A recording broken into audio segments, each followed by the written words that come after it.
Merci à tous ceux qui nous ont rejoints ou qui sont restés avec nous sur la plateforme pour les rencontres, 15e édition des rencontres économiques du monde arabe de l'Institut du monde arabe, organisée cette fois-ci pour la première fois totalement virtuelle, d'où notre présence. En ce 6 avril, l'Institut du monde arabe réunira, vous le savez, et a réuni toute la journée, des dirigeantes de premier plan venus du Maghreb, du Golfe et du Levant, pour explorer les enjeux de l'empowerment féminin et de partager leurs expériences, mais aussi des success stories et aussi leurs conseils à partager avec le plus grand nombre, car je sais que vous étiez nombreux et nombreuses à nous suivre. Alors laissez-moi vous présenter celle qui va justement, qui défend et qui se mobilise pour l'égalité des sexes auprès des Nations Unies, en sa qualité d'ambassadrice et secrétaire générale de la conférence mondiale de l'Organisation des Nations Unies sur les femmes. On peut dire qu'elle est particulièrement bien placée pour clôturer ces rencontres. Merci à vous, Delphino, d'être avec nous. J'espère que vous nous entendez. Je ne sais pas si vous m'entendez, mais j'ai un problème de son. Nous, on vous entend très bien. Je ne vous entends pas. Alors, nous, on vous entend.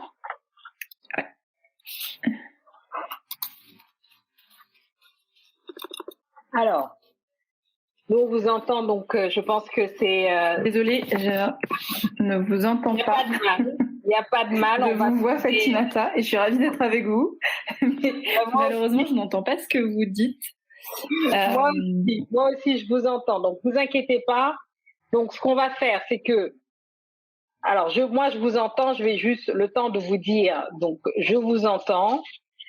Le temps de lui dire justement via notre module dans lequel on communique que je l'entends, le temps qu'on règle cette histoire, donc je lui disais justement qu'on espère avec elle pouvoir aborder toutes les questions liées à la diversité et justement nous dire un petit peu ce qu'elle a pensé aussi de cette journée, parce qu'elle clôture aussi cet événement, ce qu'elle a pensé de cette journée et ce qu'elle veut dire justement à toutes ces femmes qui ont suivi et qui suivent encore ce chemin-là, qui sont entrepreneurs, femmes, et qui sont confrontées à des problèmes de leadership et aussi d'empowerment, c'est-à-dire juste tout ce qui est fait et qui peut être fait pour les accompagner dans l'évolution de leur carrière.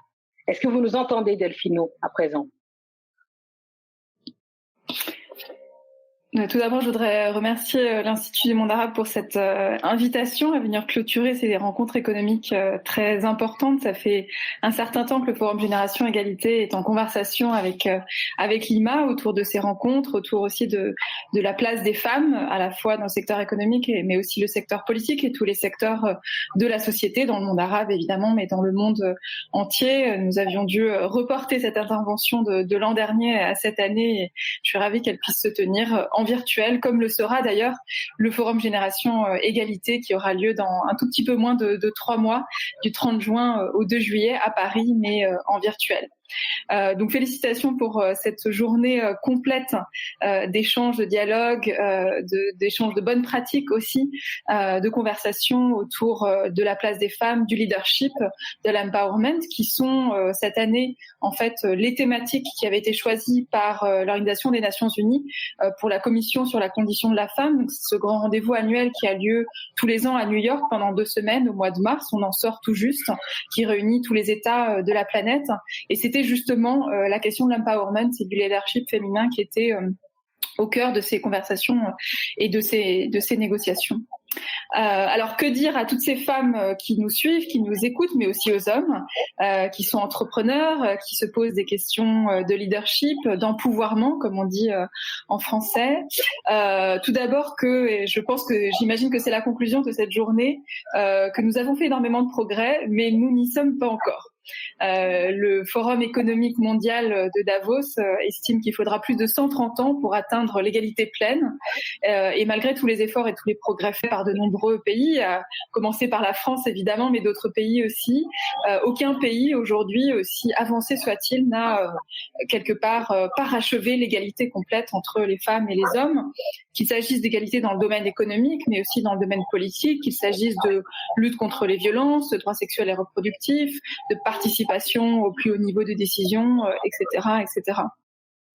Je pense que le Forum Génération Égalité s'inscrit dans le message de ces rencontres parce qu'il a une vocation internationale. C'est évidemment un forum qui est organisé sous l'égide d'ONU Femmes et coprésidé par deux pays, la France et le Mexique. Alors, il n'y a pas un pays arabe dans les deux États coprésidents, mais nous avons une vocation mondiale, internationale, et nous regroupons des États, des gouvernements, mais aussi des sociétés civiles, des entrepreneurs, des entreprises, des fondations philanthropiques, des associations de partout dans le monde, des 5 continents.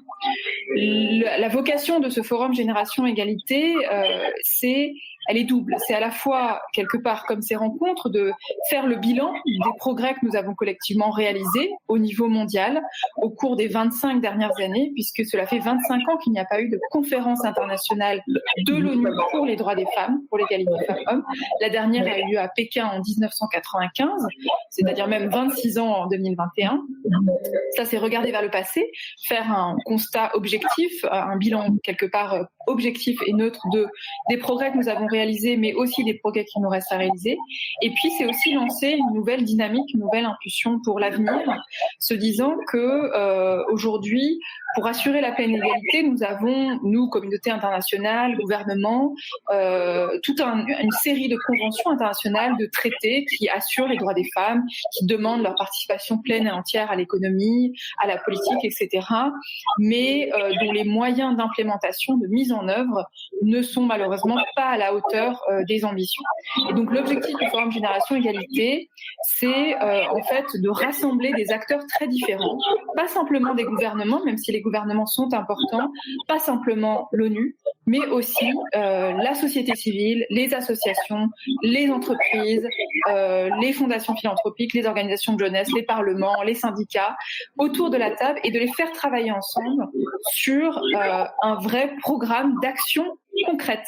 Et donc, ce qui sera présenté à Paris du 30 juin au 2 juillet pour le Forum Génération Égalité, c'est des feuilles d'action par thématique, autonomisation économique, femmes et climat, femmes, technologie et innovation, lutte contre les violences, sur les 5 prochaines années avec des objectifs comme un business plan quelque part pour un entrepreneur ou une entreprise, des objectifs quantifiés, quantifiables, des objectifs chiffrés à atteindre d'ici les 5 ans et on s'inscrit bien évidemment dans le contexte, dans l'environnement des objectifs de développement durable.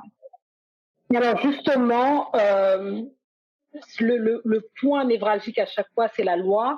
Donc la question juridique, elle se pose. Est-ce que vous pensez que les États sont prêts à changer leurs lois justement pour permettre à ce que les femmes puissent avoir accès à plus de responsabilités, plus d'autonomie, etc. Donc est-ce que les États sont prêts, les États et les nations, parce que parfois, et aussi les entreprises, etc. Il y a énormément de lois qui bloquent, même à l'échelle française, si on devait regarder ici, mais d'une manière plus générale, plus globale, à l'échelle mondiale, on a l'impression que les lois, parfois, ne sont pas du côté de l'empowerment féminin.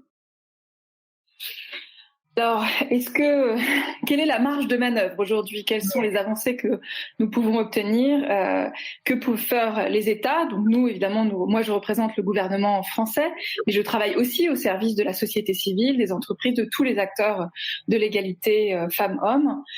Nous essayons de travailler sur tous les tableaux en même temps. Il y a évidemment un tableau, un plan d'action qui est législatif, qui est normatif.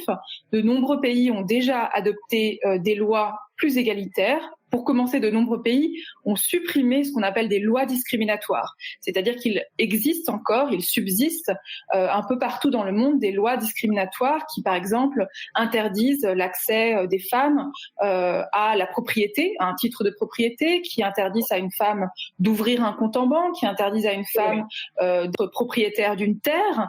Elle peut évidemment la travailler, mais sans en être propriétaire, qui lui interdisent de créer une entreprise, qui lui interdisent de diriger une entreprise.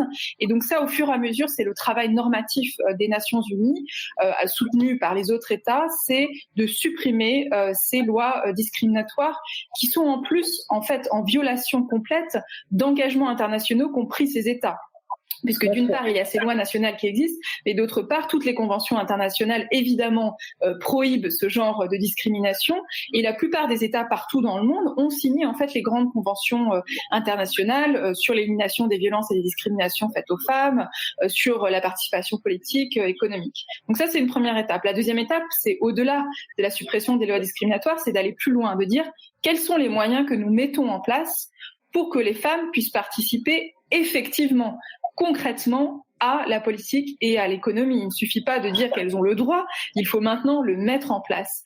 Ça, c'est évidemment des lois, des mesures, c'est des mesures d'incitation envers les entreprises, c'est la question des quotas, j'imagine que ça a été discuté aussi, faut-il des quotas dans les conseils d'administration, c'est la question de l'égalité salariale. L'égalité salariale, ça passe forcément par des lois qui imposent des contraintes aux entreprises, qui imposent aussi un reporting, qui imposent une transparence, qui imposent des objectifs. On n'est pas toujours dans la sanction, mais on est à minimum dans l'information, la transparence et l'obligation de moyens, si ce n'est l'obligation de résultats. On est aussi sur la participation politique des femmes, évidemment. Si on a pu atteindre en France quasiment 40% de femmes à l'Assemblée nationale il y a 4 ans de ceci, c'est grâce à un quota qui a été fixé il y a très longtemps, mais qui n'avait pas été respecté par les partis politiques et qui finalement a été respecté à force, malheureusement, de sanctions punitives. C'est le cas aussi pour les femmes dans les conseils d'administration. La loi française est très en avance avec la loi Copé-Zimmermann qui a imposé un quota de 40% de femmes que nous avons atteint. Et aujourd'hui, la France est parmi les 3 ou 4 premiers pays du monde en termes de présence de femmes dans les conseils d'administration. Maintenant, il faut aller plus loin. On parle évidemment des comités exécutifs, des entreprises, de toutes les instances de représentation. Il est vrai que souvent, on voudrait éviter d'avoir des lois qui soient punitives, mais l'expérience montre que en l'absence de lois punitives, l'égalité avance trop peu, avance trop lentement, et nous ne sommes pas prêts à attendre encore 3, 4, 5 générations avant d'atteindre la pleine égalité, et avant d'atteindre, faut-il le rappeler, simplement l'accessibilité aux droits des femmes, car c'est un droit aussi d'être présidente, d'être première ministre, d'être ministre, d'être au conseil d'administration, d'être PDG, etc. Ça n'est pas une faveur, ça n'est pas juste pour la performance économique de l'entreprise, c'est un droit des femmes de participer entièrement à la prise de décision à tous les niveaux de la société et de l'entreprise. Merci beaucoup, merci pour tous ces messages, merci justement Delphino d'être venue aujourd'hui en votre qualité d'ambassadrice et secrétaire générale de la conférence mondiale de l'ONU sur les femmes. Merci beaucoup d'être venu pour clôturer cette 15e rencontre économique, ces 15e rencontre économique du monde arabe organisée par l'Institut du monde arabe. Merci beaucoup, merci à moi je vous dis merci à vous Delphino d'être venu, et aussi à tous ceux qui nous ont suivis sur les différentes plateformes. Restez connectés pour suivre l'évolution de toutes ces questions, parce que évidemment, vous le savez, ça dépasse largement le cadre de ces rencontres, et il faudrait que chacun et chacune d'entre vous soyez des ambassadrices aussi à votre façon pour améliorer cette question de l'égalité des genres dans les entreprises, mais aussi dans la société. Merci beaucoup, merci, et à très bientôt. À très bientôt. Merci beaucoup, merci à vous pour cette invitation pour clôturer les rencontres économiques de l'Institut du monde arabe. Je vous remercie encore pour cette invitation, c'était un plaisir d'être avec vous pour cette clôture. À l'issue de cette rencontre, de cette journée très riche, je voudrais inviter tous vos auditeurs et vos auditrices à nous rejoindre pour le Forum Génération Égalité. Je redonne les dates, 30 juin au 2 juillet, plus grand rassemblement mondial pour l'égalité femmes-hommes, présidé par l'ONU, accueilli par la France et le Mexique. De manière virtuelle, nous y sommes contraints, donc ce sera 3 jours d'événements, une centaine d'événements en ligne sur tous les pays du monde seront présents, ou presque, beaucoup d'associations, mais aussi d'entreprises, de fondations, d'États, toutes les agences multilatérales. Ce sera le moment d'échanger, mais surtout de prendre des engagements, d'annoncer des engagements financiers, politiques, économiques en faveur de l'égalité pour les 5 prochaines années. Merci beaucoup. On y sera. Merci.